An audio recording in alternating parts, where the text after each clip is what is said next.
Welcome back to another episode of the CSK8 podcast. My name is Jared O'Leary. Each week of the podcast alternates between an Unpacking Scholarship episode, where I talk about latest scholarship or some seminal papers in relation to CS education, and episodes where I interview a guest or multiple guests. In this week's particular episode, I'm interviewing Mark Guzdial, and we discuss the similarities and differences between constructionism and constructivism. We think through when to situate and apply learning. We discuss contextualized learning. We also discuss creating multiple pathways for exploring computer science, and problematize subservient relationships with integrated curricula or courses. We talk about Mark's task-specific and domain-specific languages, and I discuss how I use multiple learning theories through what I described as a multiperspectivalist approach. We chat through changes to public policy that Mark would make to help out CS educators in the field, and so much more. In the show notes, I list a bunch of links to people and papers and resources that we mention in this particular interview, so make sure you check them out by going to the app that you're listening to this on and clicking on the link, or simply going to jaredoleary.com and clicking on the podcast tab. Now you notice there's a bunch more resources that are relevant to CS educators in the different tabs on the website, including a link to bootupPD.org, which is where I create a 100% free to use curriculum for Scratch Junior and Scratch that elementary, even middle school, and even some high school students are using literally around the world, which is pretty awesome. It's all free to use, so make sure you check it out if you haven't done so yet. Also, if these topics interest you, make sure to reach out to Mark at the end. Mark shares his contact information, or you can reach out to me if you'd also like to collaborate on a future research project, or even to be a guest on this particular podcast. But with all that being said, we will now begin with an introduction by Mark. I'm a professor in computer science and engineering at the University of Michigan, and I have a courtesy appointment as a professor of information in the University of Michigan School of Information. I think professor of information is such a cool title. For 25 years, I was a professor at the College of Computing at Georgia Tech, and that's probably where I did most of the work that people know me from. I came here in 2018. I am a computing education researcher, so I study how people come to understand computing and how we can make that process work better. I'm probably best known for curriculum development. I developed a way of teaching introductory computing called media computation, where students manipulate pixels of a picture to create things like Photoshop effects or Snapchat filters, manipulate frames of a video to implement digital video special effects, manipulate samples of a sound to reverse sounds or scale them or echo them or splice them together. I also did work in public policy for about 12 years. From 2006 to 2012, we had a project, an NSF Broadening Participation in Computing Alliance called Georgia Computes, where we tried to improve computing education across all levels in the entire state of Georgia. Barbara Ericson and I, with Renee Fall and Rick Adrian from Massachusetts, the Commonwealth Alliance for IT Education, formed ESEP, the Expanding Computing Education Pathways Alliance, where we worked with 16 states and Puerto Rico to improve their computing education policy. And then I came to the realization that we're never going to reach CS for all via CS classes. And so the work that I now do at the University of Michigan is about trying to develop new kinds of programming tools to facilitate integrating computing into lots of other subjects. So how did you get into CS education? So sort of a fun accident. When I was in high school in the early 1980s, I was in one of the few high schools in the country, probably at the time, that had multiple computer science courses. I took BASIC when I was 16 years old, and I took Fortran and COBOL. Those sound really ancient, but I guess I'm pretty old now. And I started teaching computing in February of 1980. I was 17 years old. The local adult education program, night school where you can pick up fun classes, local community education reached out to one of my computer science teachers in my high school and said, we'd really love for you to teach adults about these new personal computers that are coming along, like Apple IIs. Can you teach them about it? And she said, no, I don't. But if you think it'd be kind of fun, I've got this geeky kid in my class, so I think he could do it. So I got signed up. I taught a class called Bits, Bytes, and Basic. And we talked about what microprocessors were and how memory worked. And I taught a little bit of AppleSoft Basic. And then I went to Wayne State University for undergrad here in Detroit. And I taught all throughout undergrad. I continued to teach adult ed until I was teaching 4 or 5 nights a week some semesters. I taught middle grades, after school programs. I even started teaching GED classes. I had enough hours built up by my junior and senior year that I could qualify as vocational education teacher. So I was teaching high school GED classes, community college. And then when I went off for my master's degree, I taught logo on Saturdays in a workshop setting to elementary school kids. In 1982, I had a summer internship at Bell Labs, which was just fabulous. It literally changed my life. I'd never worked with other students from places like Purdue and MIT and Stanford. I was like, wow, this is amazing. And that's when I discovered I took a class on Unix shell. And for some reason, they started talking about small talk. And I looked it up and discovered Alan Kay and Dan Ingalls and Adele Goldberg. And I read the paper Personal Dynamic Media. And that's when I decided I wanted to go to graduate school, because this idea of building computing explicitly for the goal of facilitating learning, that just changed things for me. My first publication ever was at Logo 84, the International Logo Conference. I still have my acceptance letter from Hal Abelson at MIT. I had built an object-oriented logo. In 1987, an education professor here at the University of Michigan, Bob Kozma, reached out to me and said, we want to do a joint PhD in education and computer science. But the way it works at Michigan is you have to send a few students through doing that as an individualized degree program before you can turn it into a regular program. And he asked me if I'd be willing to do it. So I came here to Michigan, started my PhD, and then Elliot Soloway came here. It was amazing coincidence luck for me, because there's probably not a better person for me to have been working with to do computing education research in the 1980s and early 90s. And then I graduated in 93 and went to Georgia Tech. So I had been teaching for 8 years, almost every night, before I started graduate school. So I had a surprising amount of experience for a new PhD student. So I was past the point of, I find teaching cool, and to the point where I said, there's got to be teaching's still cool. I still love to teach, but it wasn't just the activity of teaching. I wanted to figure out how to do it better. What does it mean to teach computer science well? That was the research question that I got it started with. So one of the things that I'm really interested in is like how people's understandings of teaching or a subject area kind of like shift and evolve over time. So I'm curious, like, what's something when you first began teaching that you believed that you no longer believe? So, as you probably know, I have been blogging for a very long time. I started in 2009 and have just continued doing it, probably way too much. You can find both my blog posts where I say things that I now know are wrong, and the blog posts where I correct myself. This has happened several times. Like in 2010. Yeah, in 2010, people were writing blog posts, what I learned in the last 10 years. What are the great accomplishments I've had in the 10 years? I wrote the 10 years worth of things that I got wrong. So there's a blog post of all the things that I got wrong during the 2010s. One of them, probably the biggest one, is that when we started Georgia Computes, and even went into doing ECEP, the Expanding Computing Education Pathways Alliance, I was really convinced that access would drive participation, that we would have broadening participation in computing once there was enough computer science classes that it was easy for a diverse range of students to get access to computing education.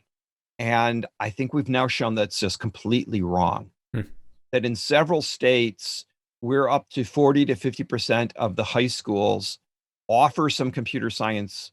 And in no state in the union are there more than 10% of the kids taking computer science, high school age kids.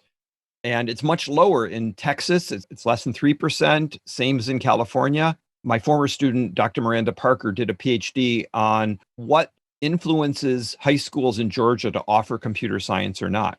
So she knows pretty exactly that it's like 43% of Georgia high schools offer computer science, and only 2.5% of the high school students take computer science.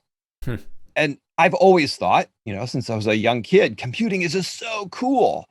And I am increasingly realizing that computing isn't so cool for lots of people.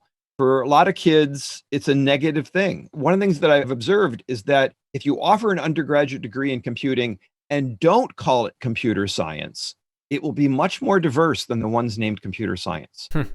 Undergraduate programs in informatics and computational media and even computational forensics, computational medical informatics turns out to be a really big one that are much more diverse than computer science. I think that we have created some pretty negative stereotypes about computer science. And teachers have some pretty low self-efficacy about computing. So let's see. Another thing, I am a fallen constructionist. I used to believe in constructionism with the big N, the way that Seymour Papert talked about it, that learning happens best when you're making things. And then I realized that may be true, but you can't make things for all the things that we want kids to know. We want kids to learn a lot of different things. Having them engage in construction on every single one of them, they're not that interested. We don't need that deep of an engagement. And it's expensive to try to get that level of engagement in all subjects with all kids. So I've been doing Duolingo Spanish for, I think I'm nearly at 1,500 days. Nice. For a long time. And don't ask me to write a letter or a poem or an essay in Spanish. I can't do it yet. I can pick out words. I can solve Spanish puzzles. I can start to read some things, but I really can't. I'm just not that engaged. I don't get to speak Spanish on a regular basis.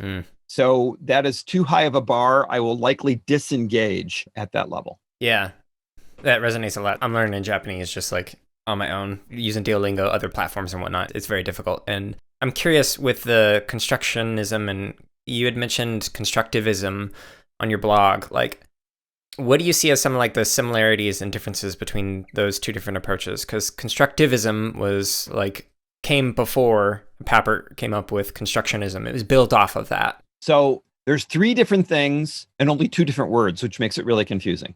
So the original constructivism is Jean Piaget's theory about how we learn, that all of learning is a conscious process of trying to make sense of the world. Now, there's a lot of people disagree with Piaget now. I know that Ken Cadinger at CMU has been talking about how important the unconscious aspects of learning are. And there's this whole movement around implicit learning, for the way that we learn second language as well. But I think constructivism is a fair theory that still explains how most learning in classrooms occurs, that there's these processes called assimilation and accommodation, and it's about trying to make sense of your world.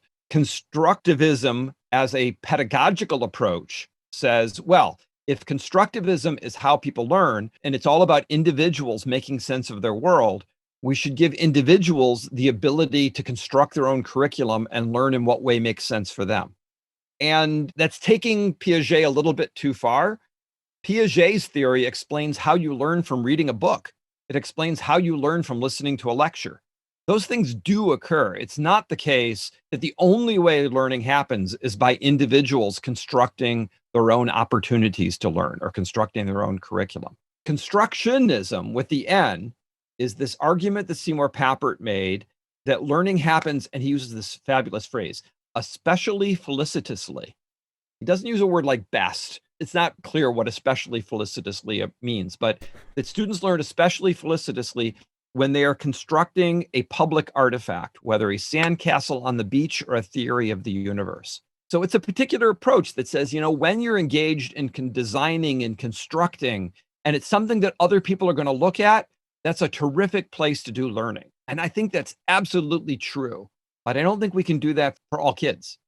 So then how do you situate or apply understandings within an educational setting? Because I agree with you, like it wouldn't make sense to have everybody, like, let's say, build a rocket, like an actual rocket to go to the moon. But you could engage in simulations and whatnot to actually construct something like that. But then something more abstract, you might only be able to engage in dialogue about like more heavy topics like genocide. Like you clearly wouldn't want people to apply something related to that, but you want to engage in a discussion and learn from it. Sure, of course not. Yeah. I think that you get to ideas like backwards design and thinking about what is it that you're trying to achieve. A lot of years ago, Cindy Mello Silver, which is a professor of learning sciences at Indiana University, when Cindy was a postdoc at Georgia Tech, she and I wrote a paper about glass box and black box scaffolding. That sometimes you have scaffolding that you're providing to students, especially when they're using a computer-based system, where you want that scaffolding to fade. and you want them to understand how the scaffolding works. We call that glass box scaffolding. I'm going to give you some supports, but I'm going to show you exactly what I'm doing so that when I take it away, you know what I was doing and I'm helping with it. There's other times that I'm teaching you with black box scaffolding. I don't want you to ever have to deal with this part of it because I want you to skip over that part so that you can go do the part that's really relevant to your learning, right? In some sense, all programming languages are black box scaffolding. I don't really want you to see the assembler code underneath. I don't need you to understand the interpreter or compiler. I just want you to be able to do the thing like using Sonic Pi for learning about music composition, right? I don't want you to know how Sonic Pi works. It's black box scaffolding. I think we have to figure out what it is that we're trying to help students learn. Building a rocket to the moon is such a fabulous activity for kids who are interested in STEM, but not all kids are interested in STEM. If I want to grow up to be a playwright, you making me build a rocket to the moon is going to be this painful activity. And what do I really want you to learn? I think it's probably important for everybody to know how much effort it takes to get a rocket free of Earth's gravity. And that's why space travel is so expensive. And so I want citizens to know that so that they realize, okay, if you really want space travel, you're going to have to give big budgets to places like NASA because that's what it's going to take. And I think that is important for everybody to know. But everybody doesn't have to know how to design a rocket to achieve that kind of technological citizenry kind of understanding and literacy. So I'm curious what your perspectives are. You had mentioned like the CS for all movements and whatnot, like especially in the younger grades where it is required, like the districts that we work with at Boot Up, like it's required that everybody across the district is taking the computer science class by the time we finish our implementation with them. How do you recommend keeping kids engaged? Because not everyone's going to enjoy the same thing. Like I love music and will code music all day long if I could, but I would be less interested in doing something else in another area. Even if it's through the same medium, through the same platform, through the same language, the thing that I create, I just might be like, I don't really care about that, but I'd love to do this other thing. I think this is where this idea of contextualized computing education comes in. That when we developed media computation, we explicitly developed it to solve a problem. Our problem was that Georgia Tech decided in 1999 to require all incoming undergraduates to take a course in computer science. And the definition of what that course had to achieve, the learning objectives, were pretty stiff. They said that after the class, you should be able to make algorithmic and data structure choices when writing a program, which means that I've got to show you two different ways of coding the same thing and two different data structures for doing the same thing and give you the facility to understand the choices that you're making when choosing between those. So this is already a pretty hefty intro computer science class to achieve that. For the first 4 years of this requirement, there was only one course that met the requirement, the one that was originally created for CS majors. And overall, the course had about a 79% pass rate, which for an intro course in just about anything is pretty good. That's aggregated by major. Engineers and computer scientists and scientists were doing great at the class. Liberal arts, architecture design, and business management students were passing the course at about a 50% rate. So every semester, about half the students got through from those majors, and students started talking about three-peating the class. By the third time, almost everybody passes. And this becomes a real problem then. So we decided to create 3 different intro computer science classes, one for computer scientists and scientists, and that became a course in programming robots in Python, one for engineers, and that became a programming course in MATLAB. And then I got the liberal arts, architecture design, business management students. I formed an advisory committee of faculty in those other disciplines because they should be the ones telling me what their students need to know about computing in their discipline. And the big insight, one of the students I was working with, Andrea Forte, who's now a professor at Drexel, she came up with this really pithy phrase that for these students, computing is less about calculation and more about communication. What they're going to use the computer the most for is digital media. They're going to produce videos and presentations and graphics, and they're going to care about, well, how does Photoshop work anyway? And what does it mean when I drag a line in a PowerPoint? And why is that different than making a line in Photoshop? And how does digital sound editing work anyway? And how do you make people disappear in a video? Those are all the things that we built the class around. And so we were explicitly building on what makes sense for those students, for their values. that's still part of the insight of what I'm trying to do today with task-specific programming languages. I'm trying to say, I want to make programming so easy that you can learn the language and be useful in it in less than 10 minutes.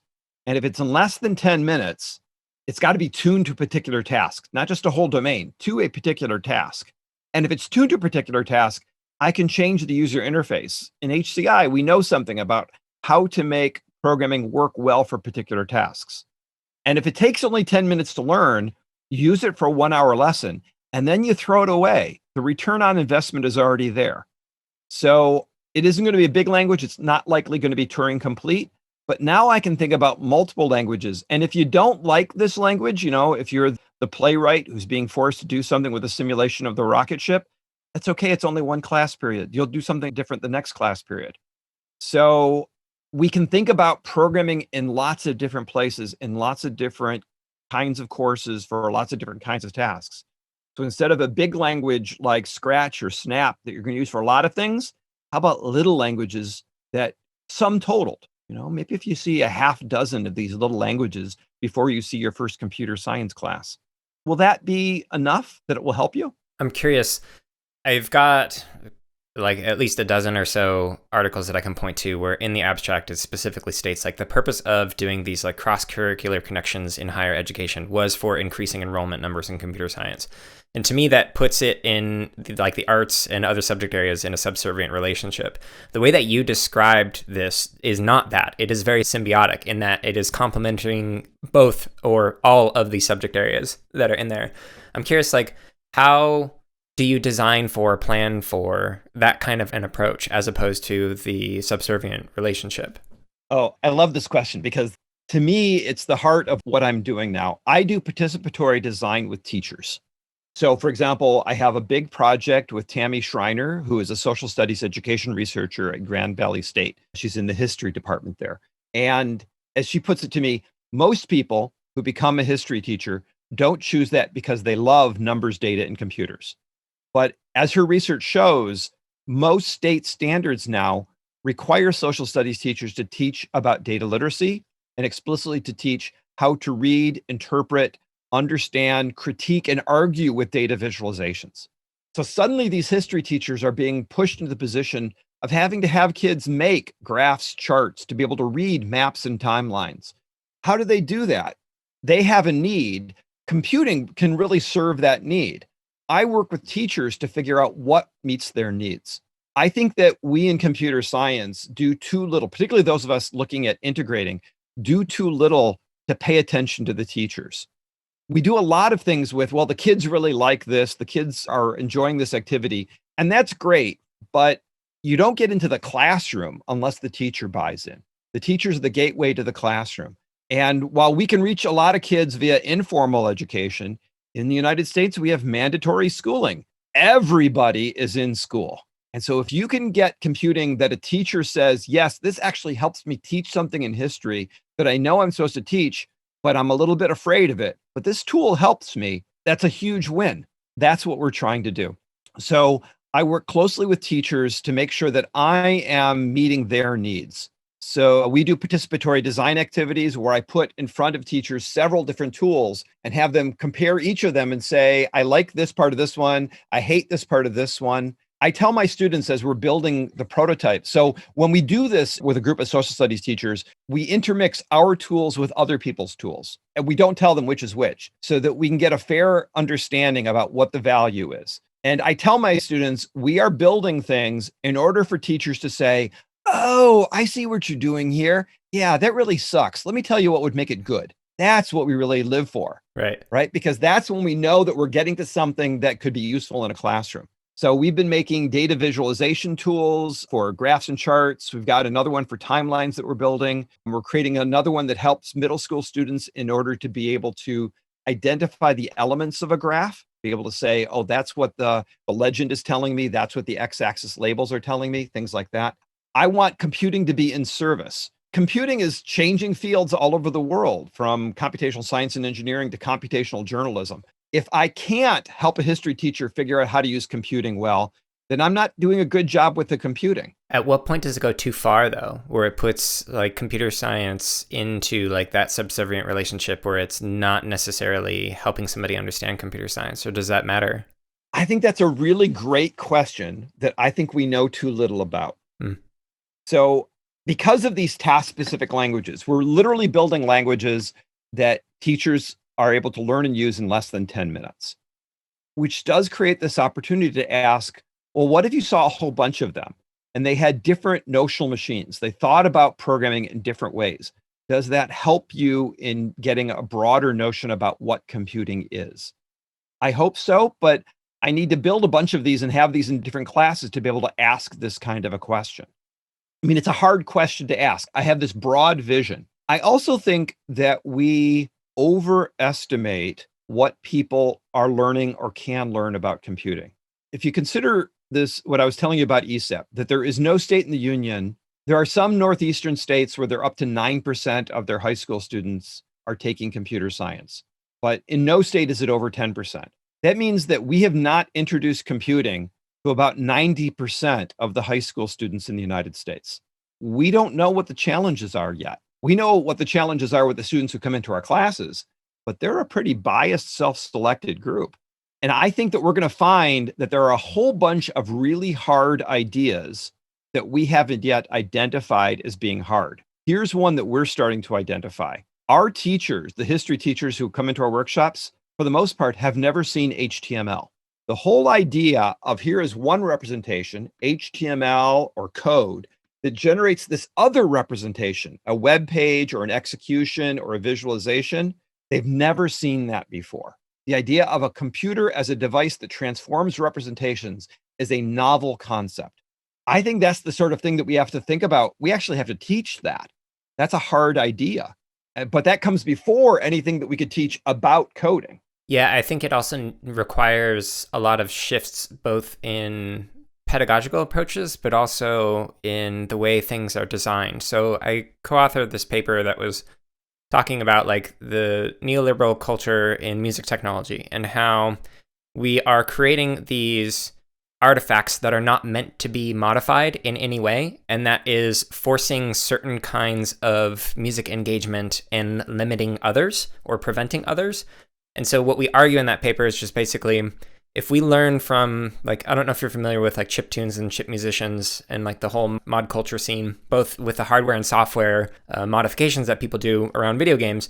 If we took that kind of way of being an approach to technology and applied it to other things like a physical thing or even software, then we could start thinking of, well, what are the affordances and constraints of this hardware or software, and what can we do to actually get rid of some of those constraints and make it do something new that we couldn't previously do, and thinking beyond what is and rather thinking about what could be. I think that's really cool. I strongly agree with the argument that you're making. Something that I've complained about in my blog is I would like to move media computation to other platforms, but being able to access individual samples of a sound turns out to be something which is not well supported cross-platform on very many languages. I can do it in Java. Because I can do it in Java, I can do it in Jython, which is what I taught at Georgia Tech for a lot of years. It's Python implemented in Java, so I can use my Java libraries. I can do it in Squeak, I can do it in Snap, and I can do it in JavaScript. But for example, I can't do it in CPython yet. It doesn't let me do everything that I'd want to do with sound samples and work exactly the same on all platforms. I find that shocking. I mean, samples of a sound, just give me a sound buffer, any sound buffer, and I can do what I need to do with it. Right. And I can't get that in a lot of different languages. And that's really surprising to me. So yes, I agree with that notion. The idea of being able to hack the hardware and to make it do new things, I strongly agree with. I want students to understand the technology well enough that they can build things that I wouldn't have thought of. And we already see that happens. The things that we're building for math teachers, I'm really blown away. They say, I have a particular way that I designed it and I have it do this. And they start doing this other thing. It's like, I didn't know it would do that. It does? Well, that's cool. Right. I love that idea. I really come to this task of building task-specific programming languages as an HCI designer. I think that it's really cool to be able to, stick wires into the video game and change the way the circuitry works. but I don't know how to make that accessible for a teacher with low self-efficacy about computing. So I am trying to do user-centered and even learner-centered design of technology. And I want to do that in such a way that the technology is flexible. But I also want to make sure that I do that with an understanding of not everybody wants to geek out, but I do want to reach CS for all. I want things to be accessible. Yeah, that's a good point. I know going back to like the mod culture, there are some like video game developers that will actually release like tutorials of how to modify games. Like, so you want to change the sound in this and make it so that it's all human sounds instead of the sounds that we created? Cool. Here's like a little tutorial on how to do that. So that can definitely help with the people who have like the low self-efficacy and are unable to like create something that they're unable to do, or think through it rather. I'm curious, going back to like the constructivism, constructionism, what are some things that people misunderstand about either approach? The big misunderstanding about constructivism is that Jean Piaget explicitly eschewed implications for education. He saw himself as an epistemologist. He saw himself at most maybe a developmental psychologist. He cared about how ideas formed in children's minds. And Piaget says that we ought to have kids work with building blocks. It's too far. That's not what Piaget said. I think that this radical constructionist approach, which says, if I tell you something, then I have stolen from you the opportunity to figure it out from yourself. And I'm not a radical constructivist. I don't buy that notion. Rather, I tend to draw on cognitive science, things like worked examples, that telling people things tends to increase student self-efficacy. They feel, oh yeah, I can get this then. Now, there are things like expertise reversal effects that a lot of scaffolding, a lot of guidance starts to become a hindrance as people develop expertise. But for novices, I think that we too soon try to fade our scaffolding, that we try to remove the supports.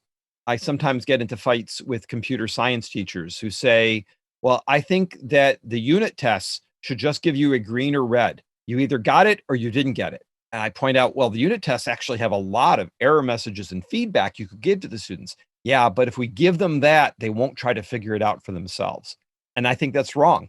So I am not a radical constructivist. I tend to believe in providing scaffolding and providing worked examples and explaining things to people. And my read of the cognitive psychology suggests that that's a better way of teaching than asking students to figure it all out for themselves. My first advisor for my PhD was Pat Baggett, who's an experimental cognitive psychologist. Pat had this saying, not every kid is a Newton. Isaac Newton looked at the world and saw it in radically different ways than all the people that came before him. You can't expect kids to just look at light and say, oh, well, I think this is the way light travels. It takes a lot of insight to recognize that there's a difference between dynamics and kinematics. You can study velocity and acceleration without considering force, and you can consider force separate from thinking about motion. Those are really deep ideas, and we're better off teaching kids the big principles, the organizing big ideas, rather than expect them to figure it out for themselves. If I were to describe my own approach, I'd say that I'm a multiperspectivalist, in that I'm taking many different approaches or perspectives and trying to apply it to fit the situation or the individual that I'm working with in particular. So like when I've worked with undergrad students in particular, and even some of the grad students that I taught, they often view this as like this false binary of, well, I have to either go 100% on constructivism or I'm doing it wrong, or 100% on constructionism. And it's like, well, no, I mean, like there are moments where it makes sense. Like if you want to give somebody like a high-powered electrical tool, you probably don't want them to figure out whether or not it'll cut them or hurt them or maim them. Like you probably want to go through some direct instruction in the beginning. That might make more sense than constructionist or constructivism practices that are typically talked about. Like, yes, understand this theory, but also understand its limitations and understand where other theories and ways of learning might be more beneficial for that particular situation. So I'm curious for your own perspective, like either in your research or your own pedagogical practices, like are there other theories or philosophies or approaches that have informed yours, even if it's just like something that you have felt through your own experiences, not necessarily somebody that you can cite? I draw a lot on situated learning, Jean Lave and Etienne Wenger. Yep. I think when I first started doing the media computation is when I really started realizing there's this whole issue of motivation and sociocognitive issues in learning, sociocultural issues in learning that I really wasn't taking into account when I came at it entirely from a cognitive or educational psychology perspective. So the idea that all of learning is a development of an identity, that when students are learning computer science, they might be learning in order to become a computer scientist, or maybe they're learning in order to become a computational journalist or computational engineer or a computational artist or computational musician. That understanding the community of practice to which they want to join is critical to understand what's going to motivate them. A lot of the work that we do in media computation, but also in work like Katie Cunningham's new Purpose First programming, is drawing from expectancy value theory. If you reject something because it's counter to your identity, then you're simply not going to learn it. And so we need to think about how do we present things that have a connection to the identity that you're developing. And then expectancy value theory also talks about utility. Is this fun for you? Is this something that you want to do? And cost. How expensive is it?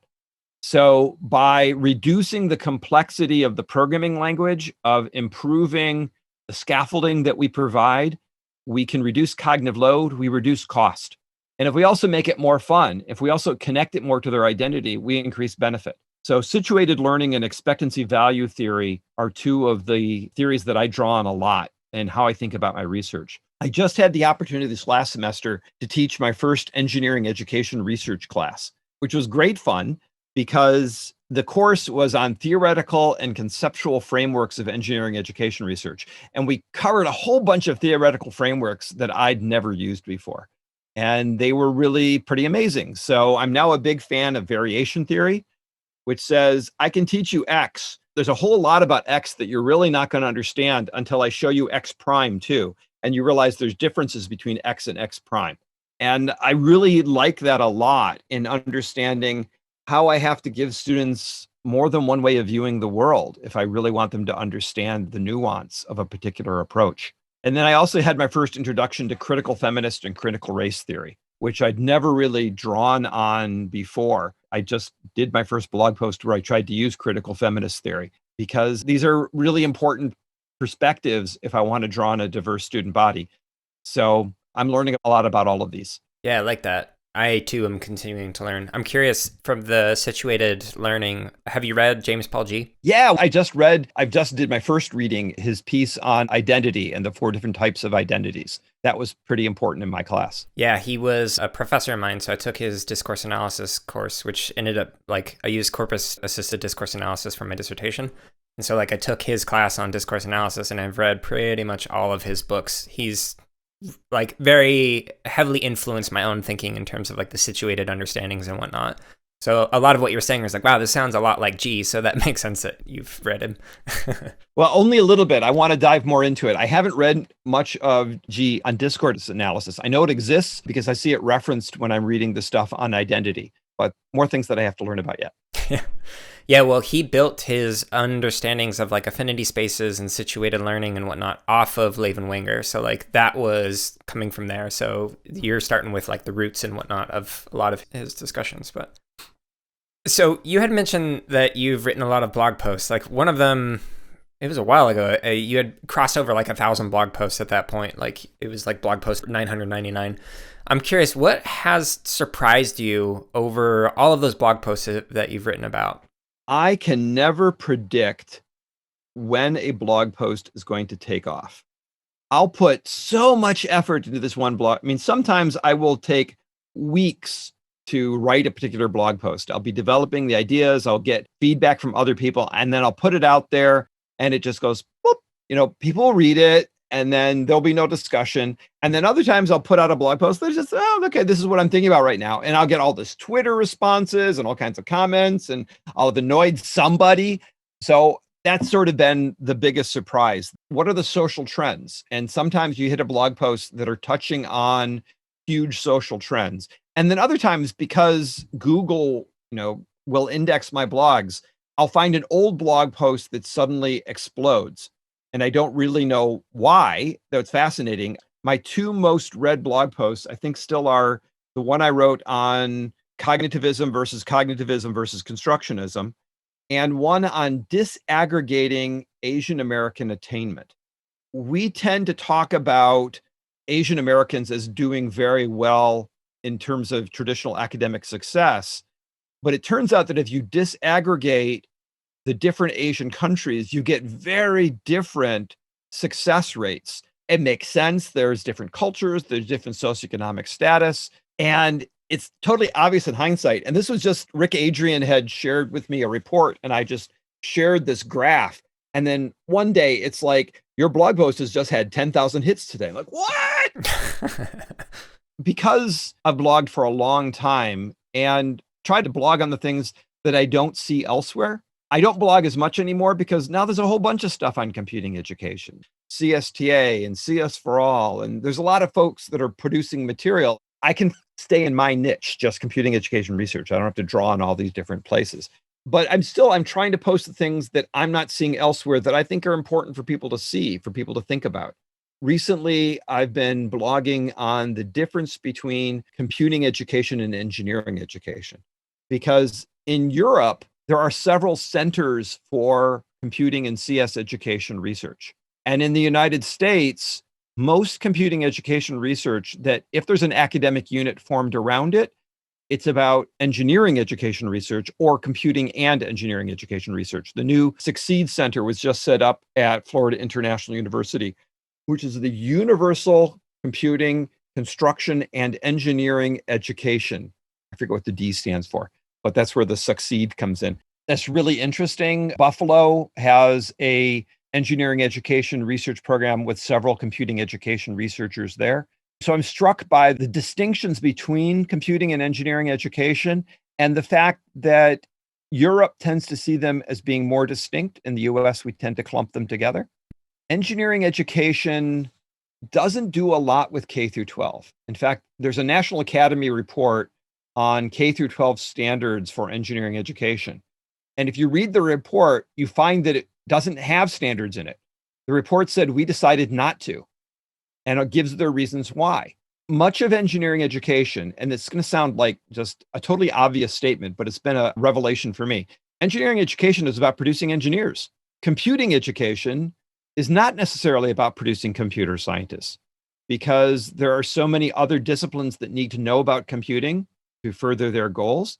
And all of K through 12 computing education can't be just about being a Silicon Valley jobs program. It can't be we're teaching everybody in K through 12 about computing in order for them to become programmers. Computing education tends to be broader and serving different, diverse identities, that it's not just about becoming an engineer. Yeah, so one of the many reasons why I came up with the idea of starting this podcast and alternating between like the interviews and then talking about scholarship is I felt like CS education in K-12 settings in particular weren't talking about some of the topics that I really wish they were discussing. Like I mentioned before we started recording, like pedagogy of the press, like that should be something that people understand and know and discuss. And a problem that I've seen in academic publishing is it takes forever. Like I literally just received a couple weeks ago a handbook that I wrote a chapter for, and my first draft that I submitted was in 2017, and I just received this in 2021. So it takes that long sometimes for these publications to come through. So you have an opportunity to reach a large number of individuals just by posting something on your blog. And I'm curious, through that, you're able to kind of guide some of the discussions. But what do you wish more people in the field were talking about that you have tried to initiate conversations on? Wow, that's great. A big one is teachers. As I mentioned, I'm doing all participatory design work now. And there's so little work on how do you design for teachers. There's lots of work on how to design for children, and that's important work. It's important to be able to figure out how to design for elementary school kids versus middle school kids versus high school kids. I saw a great talk by Paul Goldenberg last summer that made me realize how hard it is for a third grader to click and drag with the trackpad. The physical motion of clicking down here and holding your finger down while you drag it somewhere and release it, that's kind of hard for them. That had never occurred to me. Designing in those ways is really important. But In general, kids find acceptable a wider variety of technologies and interfaces than teachers do. Kids like lots of things that don't help them achieve particular educational standards. Teachers need to achieve educational standards. That's literally the job. So designing for teachers is a much harder task.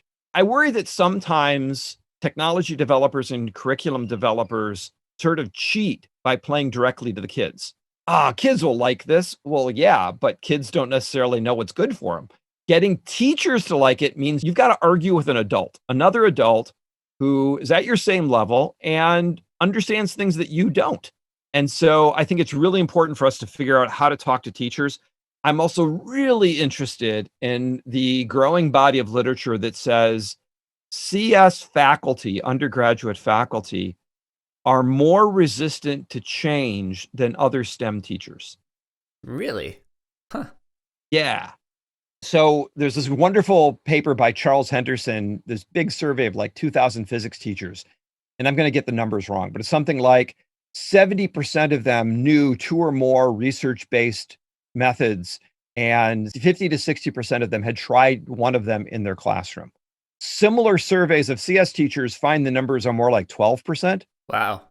CS undergraduate faculty, I mean, they're dealing with huge numbers. A lot of universities have just overwhelming enrollment these days. There's not a culture of we ought to get better at our teaching yet.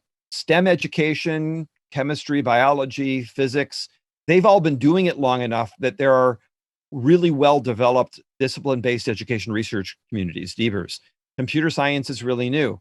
ASCE, the American Society for Engineering Education, is like 126, 127 years old, something like that. National Council of Teachers of Mathematics was founded in 1920. The American Association of Physics Teachers was founded in 1950. And the Computer Science Teachers Association was founded in 2004. We just know so little about CS teaching and how to influence CS teaching and how to disseminate good practices out to computer science teachers.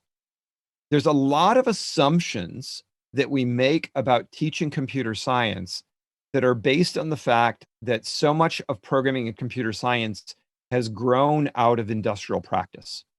So our languages weren't designed to be easy to learn. They were designed to serve the needs of software engineers. That's why Python and Java and C++, these were all why they were established.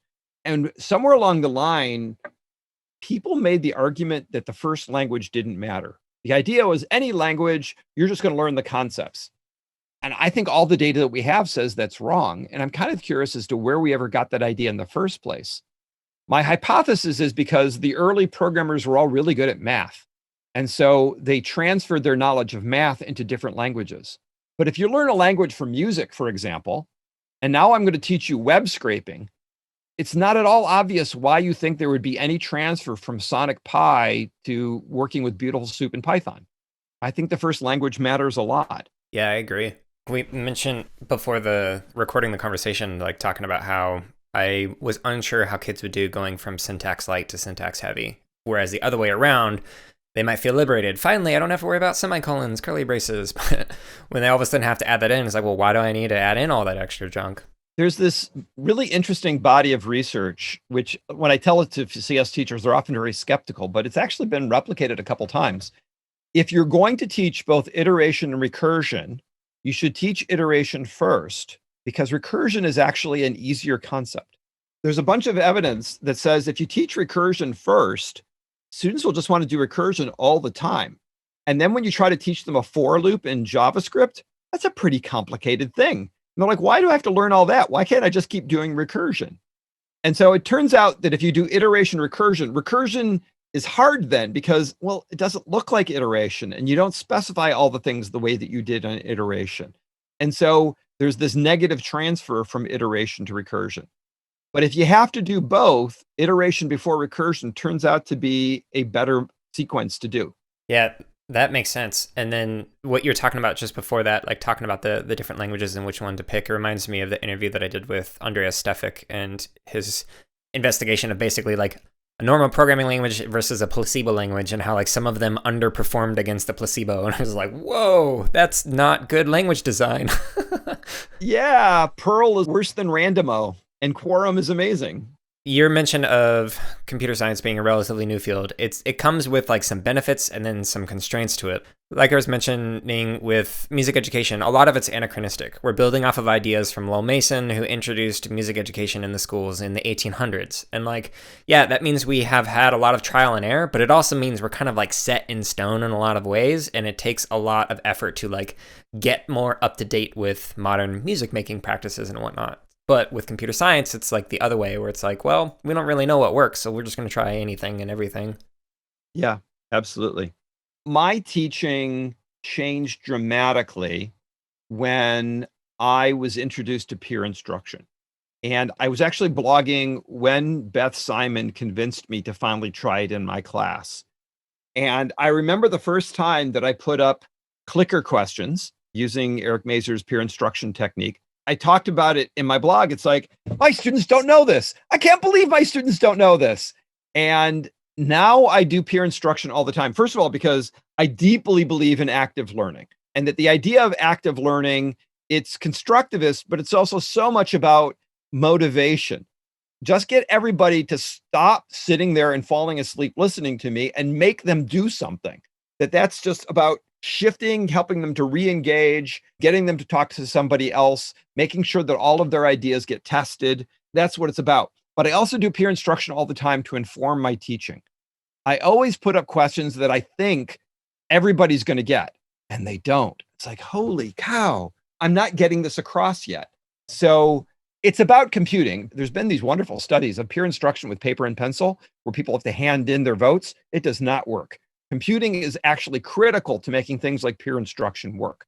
But the insight isn't about computing. The insight is about, well, this is how teaching and learning really work. And this is about how hard it is to learn some of these concepts. So at the start of our conversation, you had mentioned that you'd spent some time working with policy in education. And I'm curious, if you were to be able to like wave a magic wand and change some kind of a policy in education to have an impact, what would you change and why? I would build computing learning outcomes into the standards for math, science, social science, art, and music. I think that separate computer science standards make it too easy to ignore, or you create computer science classes that nobody takes. I think by integrating it everywhere, there's so many things that happen once you do that, once you wave that magic wand. Indiana did this. They built their computer science outcomes into their science standards. Massachusetts did this. They built computer science standards into their digital literacy standards. Suddenly in Massachusetts, librarians care about computer science. In Indiana, suddenly all science classes teach something about computer science. It creates a reason for teaching pre-service teachers about computer science. There's a separate non-public policy magic wand that I would love to be able to wave, and that is to require everybody at all universities to take a course in computer science. Make it a general education requirement, like the phys ed requirement, which just about every state has at the undergraduate level. I think if we did this, everybody includes all the pre-service teachers. And if all pre-service teachers had a course in computer science aimed at them, it becomes so much easier to do integration across the board. I tend to think about computing education as being a form of literacy education, that it's really about giving people a tool for them to express themselves, to understand ideas in whatever it is that they're going to be doing in their lives and in their career. The way you get to literacy is not just by teaching it in schools. The way that we got textual literacy or numerical literacy, numeracy, is by making it pervasive in the culture. And then kids learn it because, well, that's what everybody's doing. So the only way you're going to get it in the culture is to make sure that everybody does it. If you build it into university education, then all professionals have some computing. They won't all use it in their lives and their career, but many more will use it than use it now. And that's the best thing we could do for K through 12 computing education. So one magic wand is change universities. Whoa, is that hard? Let's focus on public policy. If we could integrate computer science into all these other standards, there's a reason for doing pre-service computer science education. There's a way of putting computing in front of everybody. I mean, that's the part that I'm so excited about with the history stuff. 3-4% of kids take a high school computer science class. Everybody takes history. The difference in diversity between AP US History and AP CS Principles is mind-blowing. AP CS Principles is like 27% female last time, I think. US History is 56% female. There are 6 times as many Black students who will take AP US History as take AP CS Principles. It's something like 14 times more Hispanic students take US History than CS Principles. If you can put any computing into the history classes, you've made such an advance on giving more students the opportunity to say, hey, this is kind of cool. I think I'd like to take more of this. Or computing programming is not scary. Look, I did it before. It's okay. That's the kind of changes in self-efficacy that I'd like to get to. And we only get there if we put computing into everything. Yeah, that's a brilliant solution. That it reminds me a lot of what they did with the technology standards. So like back when I was going through my K-12 tenure, like technology was its own separate class, its own separate thing. You didn't do it in your normal classes, but now they've integrated it so that, like you're mentioning, the social study standards will have like technology components and talking about that and using technology. So it makes it so that you're learning how to apply and use the technologies like laptops and whatnot inside of a situation in which you need it for a specific subject area rather than standalone and separate from everything else. So that totally makes sense for you to do that with computer science. And if we were to do this, we'd have to be more flexible about our definition of computer science. I'm a big fan of the everyday computing work in Diana Franklin's lab at the University of Chicago. And Katie Rich was lead author on several papers they did about learning trajectories. This idea that there's a whole bunch of ideas you have to know to be able to do computing well. And some of the ideas at the leftmost edge, the start of these trajectories, we're not explicitly teaching to many kids. Like the idea that programs are deterministic. If you run them and they accept no input, nothing from the outside world, they will run exactly the same every time. I got lots of data to show you students don't always believe this. They run the program multiple times without changes, thinking, well, maybe something different will happen this time. And unless you believe that programs are deterministic, you can't debug, right? It's a critical belief in order to be able to figure out your programs. And this idea we talked earlier about representations, that computers transform representations. Those are not part of university definitions of computer science. They're not part of the K through 12 CS standards, but they're absolutely critical ideas which we could address in just about any subject. But speaking of representations, I'm curious what your thoughts are or recommendations for improving equity and inclusion in CS education. That's a really big one. How do we get computer science to be more diverse? And it's one that I've cared about for a lot of years. Part of doing media computation was by making computing accessible in liberal arts subjects where students would succeed at it, it was automatically getting a more diverse audience to have access to computing education. And it brought more diversity into computing. Soon after we developed the media computation course, and these aren't directly linked things, Georgia Tech decided to create a joint undergraduate degree between liberal arts and computer science. It was called computational media. It came about because, as all new majors do, a bunch of researchers in that space said, hey, let's do this. This is fun. I think the course that I created enabled that because more liberal arts students were succeeding at computer science. It was possible to start thinking about doing a joint degree. Computational media became 40% female. It was far more gender diverse than our CS major at Georgia Tech. I think that that gets enabled when you start thinking about making computing fit into a lot of different disciplines to a lot of different needs. So I think that by making computing integrate into lots of other subjects, we are going to be about expanding our definition of what is computing, who should be doing computing, what they're going to do with computing. And I think that opens the door for more diverse participation in computing. I'm cautious. I write about this in my blog post where I started using critical feminist theory. I'm cautious of the goal that says we need to get more Black engineers into Google or more women engineers into Amazon. because I feel that that's this perspective of, well, if we can only get the Black students to act like the white students, or if we can only get the women to take on the same jobs as the men, it's not terrible, but it's also not as powerful as saying, well, what would a female computer science look like? And how would we create a computer science that speaks to the values and communities of people from marginalized populations? So I'm really interested in thinking about computing becoming more things, having a pluralistic computer science and a pluralistic computing education. Lots of languages, lots of perspectives. A pet peeve of mine is web pages and tweets and headlines. X language is dead. Here are all the languages that have now lost. Why didn't these languages succeed? I mean, we're judging success by what gets picked up by the mainstream of developers, which are mostly white nation males. I would rather say these languages didn't die. They're just used by different populations. They're being used for different purposes. From a computer science perspective, I actually just saw one of these pieces. I mean, they're pet peeves, but I click on them anyway. They're making the argument Python and R are dead. What does that mean that R is dead or Python is dead? Statisticians really like these languages. They're used a lot, and that's a positive thing. Yeah, and I like the way that you framed the challenging some of the assumptions in just increasing numbers based on demographic information. Like Freire really likes to talk about how you need to make sure that when you're trying to bring up, that you start from within and through conversation, through dialogue, rather than this ontological or epistemological colonization where you're saying your way of knowing and understanding needs to conform to my ways of knowing and being and understanding. And so having that conversation that challenges, well, what does it mean to be a computer scientist? I really like the way that you framed that with it. Do you know Ron Iglash? I don't think so. He does culturally situated design tools. He's an ethno-computationalist and an ethno-mathematician.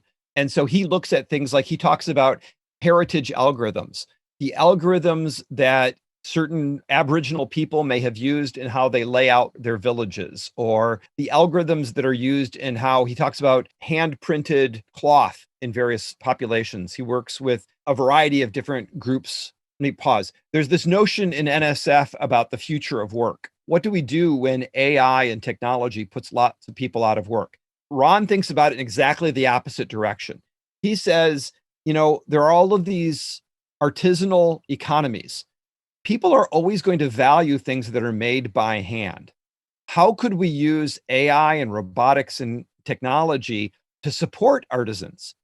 Artisan economies, artisans are happy people. People like doing things with their hands. They like to make individual things. How do we support their economy? And how do we use technology to make what they do more profitable so that they're more successful? Not necessarily turning them into computer scientists, though we want to make sure they know about their technology so they can adapt it to new purposes, like the modders that we were talking about earlier. Yep. But it's about making the computing serve their needs, as opposed to saying, now let me train you all to become Amazon engineers. That's not the goal. The goal is, how do we help artisans to continue doing what they're doing? Because it's a good thing that they're doing. It's good for the economy. It's good for happiness. But we have to think about the technology not taking away their jobs. I'm curious, how do you try and stave off the burnout that can come with your output? So you're able to write a lot, both from a research side of things and then from your blog. You're teaching classes, you are doing research. There's a ton of things that you're doing. You did the keynote at SIGCSE back when it was in person before it shut down last year. How do you prevent that burnout that can come with this high demand in a career in CS education research? I can't tell you that I don't get burnt out. I will tell you that it helps that I have a really good family life. We take off certain time every night. We have dinner together and just talk. We can make sure that we take off hours and spend time together. I run. The things that one picks up during the pandemic is I've become a big fan of meditation. I try to do meditation a couple times a day, and it really helps to be mindful and to ground myself. And that's helped a lot with stress and sleep. So I actually have fun doing this. I do computing because I enjoy it. My wife and I, Barbara Ericson, who's been my research collaborator on lots of things, we wrote the media computation books together and did Georgia Computes and ECEP together. Barbara sees computing as being a puzzle. She loves to figure out how the algorithm works and how to make it better and what's going on here. I've never had that puzzle perspective. I've never gotten into computing as problem solving. For me, programming is this cool set of Lego bricks, and I can put them together in all kinds of different ways to make things. And if it gets hard, I sort of like, okay, I'm going to do the simplest, dumbest, inefficientest way of making this work.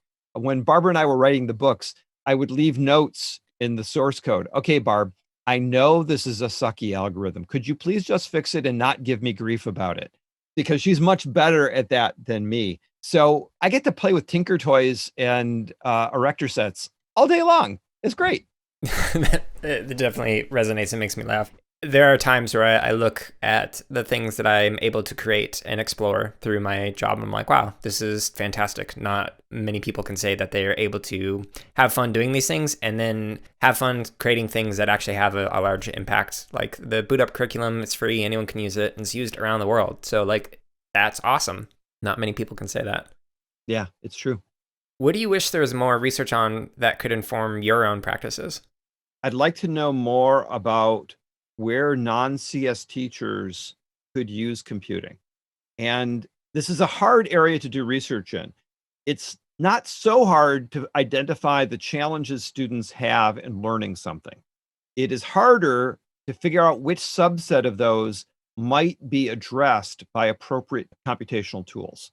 But I think that that's an area of research that would be important to work on. We do a lot in the sense of we work with social studies educators and math educators and say, okay, students have a hard time understanding this about counting processes. That's good to know. Anything about process is something that computing can likely help at, but then trying to figure out what's the right notation or representation that students will understand. It's this recognition that it's a design task too. So just knowing the problem isn't enough to solve the problem. A lot of what my students work on creates questions about what comes next. So I just had a student graduate. I was actually be able to at her hooding on Friday morning in Atlanta at Georgia Tech, Amber Solomon. Dr. Amber Solomon's dissertation was on the role of embodiment in learning computer science. We use gesture. What does that gesture mean? I mean, we have these great videos. Amber studied a whole bunch of videos of people lecturing about things like recursion and lists, and you have people doing this. What are they pointing at? There's no there. You can't point at elements of an array. Right. All right. And if you do this, what if the student's impression of an array is actually like this? You're pointing horizontally and they think about it vertically. Does that create a conflict for them? And then she studied their language. The language we use to teach computer science is so embodied, but we don't think about it and we don't design it. When somebody says, okay, now we're here in the code, what does that really mean? We somehow jump down inside the code? I think what you're actually meaning is we're imagining an execution of the code and the program counter is on this line right now.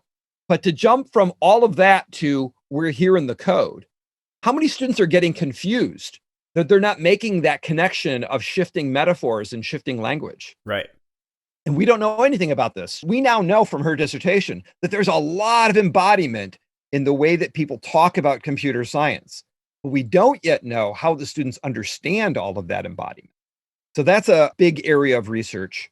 Katie Cunningham just finished her dissertation. She's presenting at Chi, I think on Thursday, on purpose-first programming, where she's teaching people programming in terms of pieces of code that help them achieve their goals, where they can just assemble these pieces of code. If you are going to think about it in a derogatory sense, you're saying, oh, they're just learning plug and chug programming. But what she showed is the students think about how they tailor the code, how they change the pieces of code for their needs, and how they debug in terms of the semantics of those chunks of code, not the individual lines. It's so important. It really led to high self-efficacy. Students were successful at coding with these programming plans that she identified. What we don't know is what happens next. Can they learn more plans? Do they transfer that knowledge? Can they start learning the details of those individual lines of code? Does the purpose-first programming go on to something else? We don't know any of that either. And there's a whole bunch of sort of technical research that I'd like to see done too. Since I've gotten to Michigan, I'm building things again, which is great fun. But you know what? Web programming is really hard. It's way hard. It really needs to be made way easier. I was using a tool called GP, which is a general purpose programming tool. John Maloney, the guy who originally implemented Scratch, has been developing GP, along with Jens Monig, who did Snap, also worked on GP. And one of the things that's cool about GP is that it's the speed of Python. So you can do things in GP like real-time sound visualization. I built real-time sound visualizers with GP, which is like super cool. But there's very few things like GP, and John hasn't been able to keep GP supported. I think there's a whole lot of tool space that needs to be filled with research to make it easier for us to do things like task-specific programming languages for teachers. And what's something that you're working on that you could use help with? Like a listener who might be able to help you with blank, what would that be? We've got a bunch of tools now, some of which, like our history tools, we're pushing out now. That we've been building task-specific languages for combinatorics and English language arts. I'd like to connect with teachers who say, that sounds cool. I'll actually put this in my classroom if you make these changes. I actually would welcome that, because right now we've got tools that teachers are saying, oh, I like your tool way better than any of these others, but they're still not adopting them. Understanding what gets a teacher, a non-CS teacher, to adopt a CS-based tool is really hard. So we're trying to shift our research into more of a co-design model.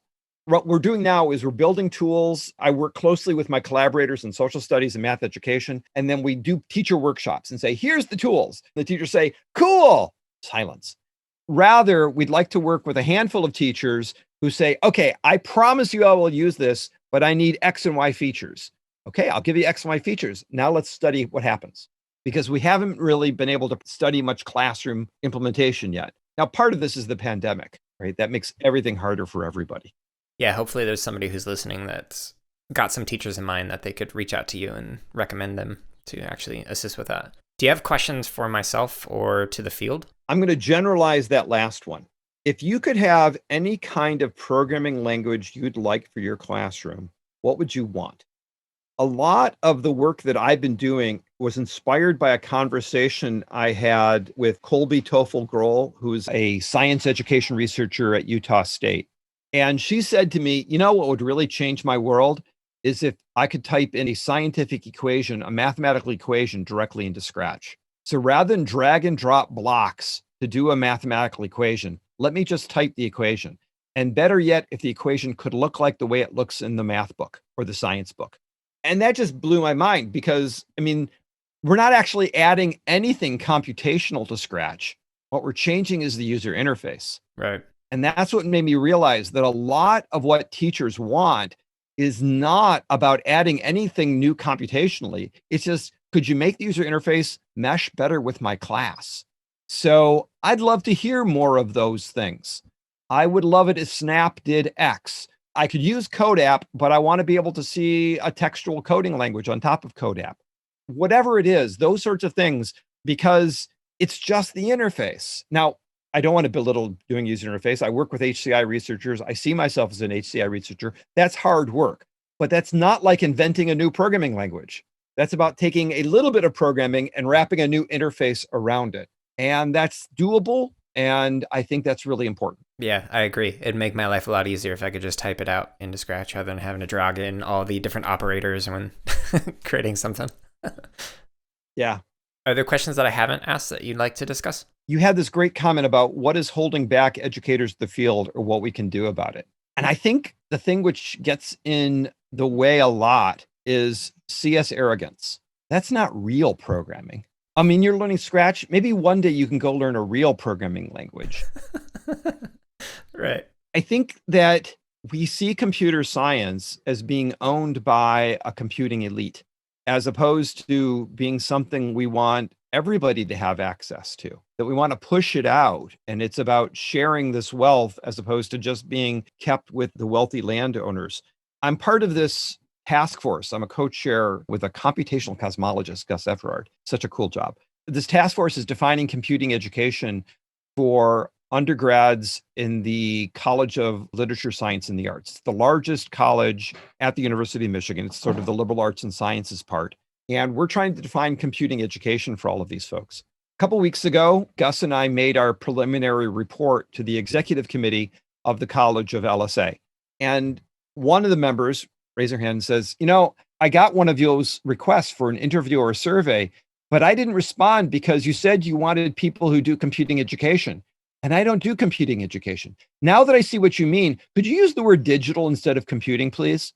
And then another member of the committee, yeah, I noticed that too. If you use the words computing or computational, that's just a conversation stopper. I think you should change your language.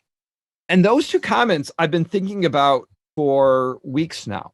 It makes me realize the culture and the perceptions that we have set up around our field.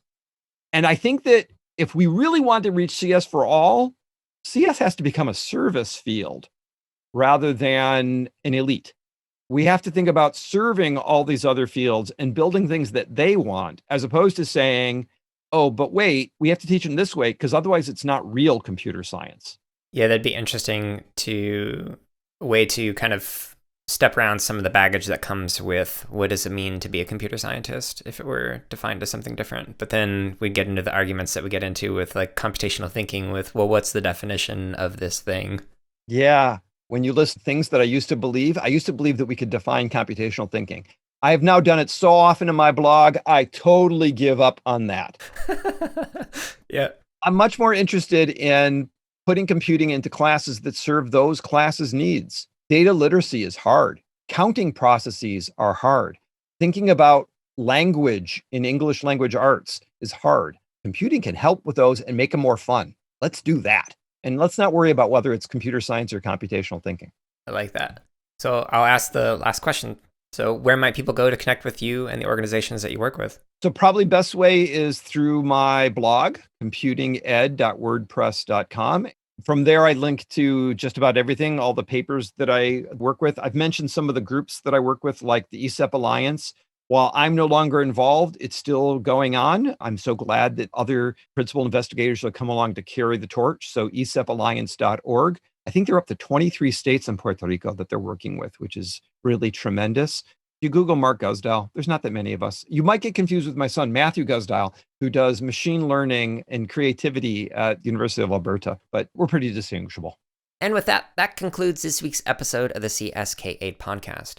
I really hope you enjoyed this interview with Mark. I know I certainly did. I hope you consider checking out the show notes to learn more about the different topics that we discussed, or to reach out to Mark or myself to collaborate on future research, or to simply go to my website and check out all of the free resources that are for computer science educators, including the podcasts, presentations, publications, lesson plans, etc. that I have created for the kids that I work with and for the nonprofit Boot Up PD, and all of which is 100% free to use. Thank you so much for listening. I hope you're all staying safe and are having a wonderful week, and I hope you stay tuned next week for another Unpacking Scholarship episode, and 2 weeks from now for another interview.